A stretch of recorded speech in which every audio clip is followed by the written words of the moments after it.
आज आप पर प्रेस कॉन्फ्रेंस बुलाए हैं, किस टॉपिक पे? आप अपने आबाई वतन पे हैं। नहीं, मुझे आप लोगों से मिलने का बहुत शौक़ है कि मैं अगर अपने गांव आया हूं, घर आया हूं, तो कम से कम अपने भाइयों से मिलूं मैं। देखिए, मैं बार बार मुंबई से निकलकर उत्तर प्रदेश के एक एक ज़िले, एक एक कस्बे में जाने की कोशिश सिर्फ इसलिए कर रहा हूं कि आज जो सरकार देश और प्रदेश में चल रही है, सबसे बड़ी जो खराबी सरकार के अंदर है कि ये सरकार हमारी हिंदू मुस्लिम एकता को तोड़ने में लगी हुई है।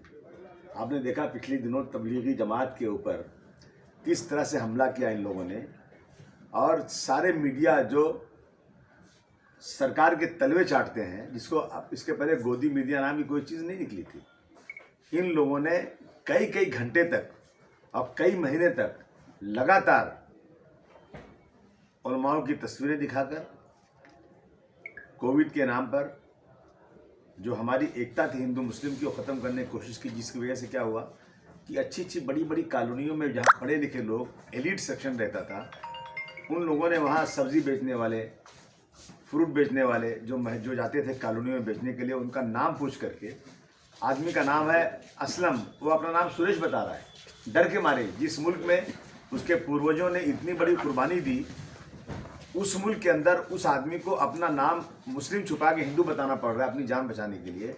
उसके बाद भी नीचे उतर करके कॉलोनी के लोगों ने उसके आधार कार्ड चेक करके उसको मारा, और यहाँ तक कि लोगों की हत्याएं हो गई।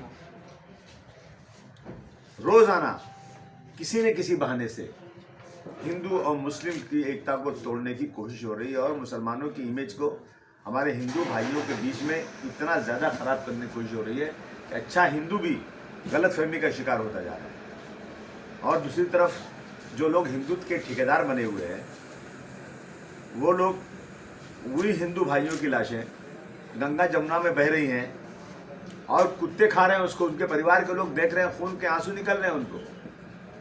वो सरकार जो शमशान में लकड़ियां नहीं दे सके, जो एम्बुलेंस नहीं दे सके, दवाएं नहीं दे सके, ऑक्सीजन नहीं दे सके, मैं समझता हूँ ऐसी सरकार को हुकूमत करने का कोई हक नहीं है। हमने देखा महंगाई कितनी बढ़ती जा रही है, तनख्वाह किसी की नहीं बढ़ रही है। जो सिलेंडर 300-350 मिलता था, वो 1000 रुपये से ऊपर चला गया। जो सीमेंट मिलती थी 115 रुपये में हो गई। जो 1500 रुपये की ट्रॉली मिलती थी बालू की, वो 6000 की हो गई। यानी आदमी की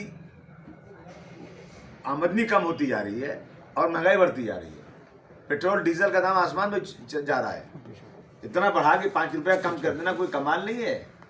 और किसान जो अन्नदाता जिसको कहते हैं, वो 11 महीनों से बैठा है अपनी मांग लेकर के कि भाई कि जो तुमने 3 कानून बनाया बगैर डिस्कशन के पार्लियामेंट ने पास कर दिया, वो कानून किसानों के लिए बिल्कुल खुदकशी करने के काबिल है, उसको हटा दो। सरकार सुनने को तैयार नहीं। 11 महीने तक 700 किसान, दुनिया का सबसे बड़ा आंदोलन, 700 किसान शहीद हो जाए और उन किसानों को आतंकवादी कहा जाए और वो दिल्ली ना पहुंचने पाए, उसके लिए बड़े बड़े लोहे की छड़ लगा करके सैकड़ों करोड़ रुपया सिक्योरिटी पे खर्चा कर दिया जाए, बिना मांगे बिना कुछ किए आपके खाते में आ जाएगा। हमें सत्ता में ला दो, हम 2 करोड़ लोगों को हर साल नौकरी देंगे। हमें सारी चीज़ें झूठ, एक भी सच नहीं। और जब पूछा जाता है क्या, तो बोले ये तो भाषण करने का जुमला था। तो इस सरकार को हटाना है, नहीं तो ये गांधी जी के कातिलों को पार्लियामेंट तोड़कर नया पार्लियामेंट बना करके, जो हमारे पूर्वजों की तस्वीरें हैं जहां भगत सिंह ने बम मारा था, उस पार्लियामेंट को तोड़ करके नया पार्लियामेंट बना करके गद्दारों की फ़ोटो लगेगी, वफादारों की फ़ोटो हटेगी। इसलिए हम सब का ये कर्तव्य होता है कि ये सेकुलर मुल्क है, इसमें हम सब इकट्ठा हो जाएं। इकट्ठा होकर के हम लोग अब की बार इन फ़िरका परस्तों को हटाएं यहाँ से। अब इनको हटाएंगे तो बचता कौन है? बचती है 3 पार्टियाँ, कांग्रेस, समाजवादी पार्टी, बीएसपी। कांग्रेस की वैल्यू खत्म हो चुकी है, कांग्रेस की हैसियत है ही नहीं कोई। आपने देखा बंगाल में कांग्रेस से क्या मिला? 0, कुछ नहीं। बिहार में 70 सीटें लेकर के राहुल गांधी जी जाकर के शिमला घूम रहे हैं, पिकनिक मना रहे हैं। तो ये सीरियस नहीं है, इनकी लीडरशिप खत्म हो गई। बीएसपी तो बीजेपी का बगल बच्चा है। आज कुछ सीटें चुन के आ जाएं, कल बीजेपी को कम पड़े तो उनके साथ जाके सरकार बना सकती है। और समाजवादी पार्टी ने 2015 से 2012 से क्या आ रहे हैं, मुसलमान की शक्ल दिखा के, पता नहीं वो मुसलमान है कि रही है। अब वो तो टोपियाँ तो सारी 10,000 बिक गई थी, पहले बुर्का 10,000 बिक गया था। तो ये लोग आएंगे। बीजेपी कहती है कि आप हमको वोट नहीं दिला सकते माइनॉरिटी का, लेकिन वोट बिखरा सकते हैं। बिखेरने के लिए जाइए, कम से कम इन वोटों के टुकड़े टुकड़े कर दीजिए ताकि इन वोटों की वैल्यू खत्म हो जाए। वही हो रहा है। इसलिए हम लोग अपने वोटों को इकट्ठा करिए, ये मैसेज लेकर आए और बीजेपी को हराइए। इस देश में सेकुलरिज्म को बचाइए, इस देश की जो हमारी पुरानी सभ्यता है उसको रखिए, हिंदू मुस्लिम एकता बरकरार रहे। इसलिए हम लोग मेहनत कर रहे हैं। योगी हुकूमत लगातार शहरों का नाम बदल रही है। आजमगढ़ से आप ताल्लुक़ रखते हैं, आजमगढ़ का भी नाम बदलने के लिए, लेकिन अखिलेश जी ने उस दिन कहा कि आजमगढ़ का नाम बदलेंगे, स्याही सूखने नहीं पाएगी, हम आएंगे वापस ला देंगे। ये नाम बदलना ये भी एक फिरका परस्ती। लेकिन आसिम भाई, ये नाम तो आपने शायद नहीं देखा होगा। आजमगढ़ का बहुत दिन जितने शिशु मंदिर हैं वहाँ कहीं आजमगढ़ आपको नहीं मिलेगा, आजमगढ़ ही मिलेगा और उनकी सर्टिफिकेट में है और आपकी सरकार के पीरियड में भी था। देखिए ऐसा है ना, ऐसा है कि मैं तो पहली बार सुन रहा हूँ कि आजमगढ़ मिलेगा, मैं आजमगढ़ ही समझता था। नहीं, मैं आपको उसका तस्वीर दिखा दूंगा। जैसे आज भी जाइए, जितने शिशु मंदिर हैं पूरे शिशु मंदिर में तो रहेगा ना भैया, वो तो वही फिरका परस्त लोग हैं। तो जब शिक्षण संस्थान था तो उस वक्त आपकी सरकार में फिर उसको नहीं करना चाहिए था। कभी भी सरकारी कागज पर आजमगढ़ के अलावा आजमगढ़ नहीं लिखा है। आजमगढ़ ही का नाम ये बदल रहे हैं और ये इनकी फिरका परस्ती दिखती है। इन समझते हैं कि मेजॉरिटी जो 85% इससे खुश हो जाएगी। मेजॉरिटी बिल्कुल दुआ देंगे, नहीं तो क्या बहुत बड़े गुनहगार हो जाओगे। अगर अपने को बनाओगे ना तो 14-15% आप हैं इस देश के अंदर। 543 में 131 सीट पे आप इलेक्शन लड़ ही नहीं सकते हैं। 25 सीटें इतनी, अपने को बनाओगे सिकुड़ के रह जाओगे। यही बीजेपी चाहती है, यही आरएसएस चाहती है कि अपना बनाओ, अपना बनाओ। आप 14-15% लेकर के 25 सीट भी मुस्लिम नाम पे चुन के नहीं आ सकते। वो 500 से ज्यादा चुन के आएंगे, उस दिन संविधान में धज्जियां उड़ जाएंगी। भारत सरकार ने कृषि कानून वापस ले लिया, तो क्या लगता है बड़ा मुद्दा आप लोगों के हाथ से अब निकल चुका है? नहीं निकल। क्या जनता बेवकूफ है क्या? मरते वक्त तौबा कबूल नहीं होती। आदमी मरता है ना, या अल्लाह तौबा। बहुत सारी डिमांड है, उस डिमांड को पूरा करो। और उसके बाद भी मोदी जी की एक बात पर किसी को एतबार नहीं है। किसान बिल्कुल अब उनको वोट नहीं देगा, मुझे पूरी उम्मीद है। नहीं क्या, जो अखिलेश यादव की सरकार थी तो दूसरे मजहब के लोगों को डीजीपी बनाने के साथ साथ 2 मुसलमानों को भी डीजीपी बनाया था। भूल गए आप उस बात को? आप भूल गए कि इसी इलाके के लोग बटला हाउस में मारे गए थे। सारा हिंदुस्तान चिल्ला रहा था कि बटला हाउस की सीबीआई इंक्वायरी करा दो, लेकिन आज तक कांग्रेस की फुल फ्लेज सरकार होने के बाद भी नहीं बटला हाउस की इंक्वायरी हुई। लेकिन एक आदमी ज़ियाउल हक मारा गया, उसकी बीवी ने डिमांड किया, अखिलेश यादव ने सीबीआई इंक्वायरी करवा दिया। आप भूल गए? दिल्ली के लखनऊ के अंदर एक बड़ी बिल्डिंग। इन चीज़ों को याद कीजिए। और आप एक अच्छे मुखलिस को अपने खिलाफ करना चाहते हैं, मुझे लगता है आपको खुद तकलीफ होने वाली है। नहीं, मैं समझता हूँ कि आजमगढ़ के मसाइल पर आजमगढ़ के जो नेता लोग ज़रूर बोलते हैं, ऐसा नहीं बोलते होंगे। और अगर नहीं बोलते हैं तो उनको बोलना चाहिए। सर, दूसरी पार्टी कहती है समाजवादी पार्टी मुसलमानों को तो वोट लेना चाहती है, लेकिन मुसलमानों को स्टेज पे बर्दाश्त करना नहीं चाहती। इसी बात तो क्या कहेंगे आप? ऐसा बिल्कुल नहीं है। मुसलमानों का वोट लेती है तो मुसलमानों को हिस्सा देती है। पिछली बार 2012 से 17 तक आप कल निकालिए, बुक चेक करिए कि जितने एमएलए चुन कर आए उसमें 20% मुसलमान भी चुन कर आए। पिछली बार जितने मंत्री बनाए गए मुसलमानों की तादाद के मुताबिक उतने मिनिस्टर भी मुस्लिम बनाए गए। समझा आपने? अब ऐसा है ना कि एक हवा ऐसी फैला दी गई है। ये बात बिल्कुल आपकी सही है। ये तो आज तो आपने गुलाम नबी आज़ाद के मुँह से भी सुना होगा कि आजकल अगर मुसलमानों को स्टेज पर नहीं लाया जा रहा है।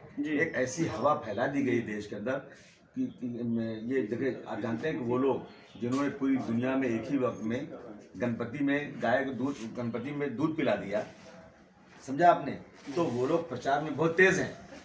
ऐसा है कि जान अलग हो जाती है। तो इस तरह की चीज़ें वो लोग मुसलमानों को लेकर के इस तरह की चीज़ें कर रहे हैं। बीजेपी खुद शहनवाज खान को और शहनवाज हुसैन को, मुख्तार अब्बास नकवी को अपने स्टेज पर नहीं लाती है कि मुस्लिम चेहरा नहीं दिखना चाहिए इलेक्शन के ज़माने में। अखिलेश यादव जी त्रिपुरा के लिए कुछ नहीं बोल रहे हैं। 2012 से 2017 तक अखिलेश यादव ने जो काम किया, पहले गिन तो लो। अखिलेश यादव के दिल दिमाग क्या है? कब्रिस्तान, शमशान के साथ साथ कब्रिस्तान की ज़मीन के लिए 5 साल तक अखिलेश यादव ने कुछ 100 करोड़ भर दिया। उसको भूल गए क्या? आपको याद नहीं क्या? जो अखिलेश यादव की सरकार थी तो दूसरे मजहब के लोगों को डीजीपी बनाने के साथ साथ 2 मुसलमानों को भी डीजीपी बनाया था। भूल गए आप उस बात को? आप भूल गए कि इसी इलाके के लोग बटला हाउस में मारे गए थे। सारा हिंदुस्तान चिल्ला रहा था कि बटला हाउस की सीबीआई इंक्वायरी करा दो, लेकिन आज तक कांग्रेस की फुल फ्लेज सरकार होने के बाद भी नई बटला हाउस की इंक्वायरी हुई। लेकिन एक आदमी ज़ियाउल हक मारा गया, उसकी बीवी ने डिमांड किया, अखिलेश यादव ने सीबीआई इंक्वायरी करवा दिया। आप भूल गए दिल्ली के लखनऊ के अंदर एक बड़ी बिल्डिंग अखिलेश यादव ने दिया कि IAS IPS की ट्रेनिंग के लिए मुसलमानों को फ्री कोचिंग कराओ।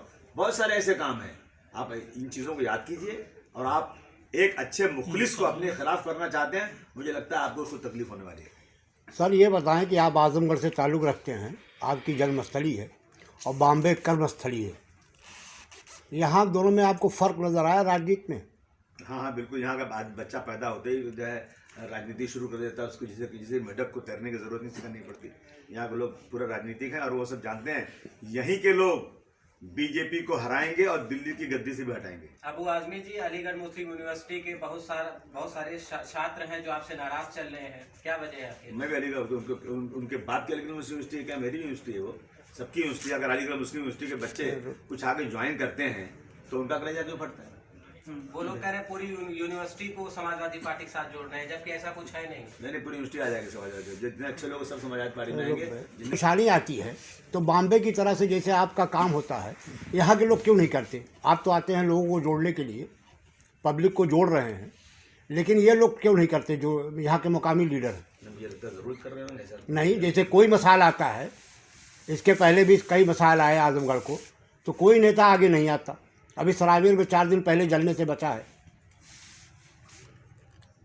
तो नेता लोग क्यों खामोश रहते हैं, जबकि ऐसे मौक़ों पर बोलना चाहिए। बिल्कुल अबू आजमी साहब, इस तरीके के सवालात उठते रहते हैं मुसलमानों। नहीं बोलते होंगे, और अगर नहीं बोलते हैं तो उनको बोलना चाहिए। सर दूसरी पार्टी कहती है समाजवादी पार्टी मुसलमानों को वोट लेना चाहती है, लेकिन मुसलमानों को स्टेज पे बर्दाश्त करना नहीं चाहती। इसी बारे में तो क्या कहेंगे आप? ऐसा बिल्कुल नहीं है। मुसलमानों का वोट लेती है तो मुसलमानों को हिस्सा देती है। पिछली बार 2012 से 17 तक आप कल निकालिए, बुक चेक करिए जी कि जितने MLA चुन कर आए उसमें 20% मुसलमान भी चुन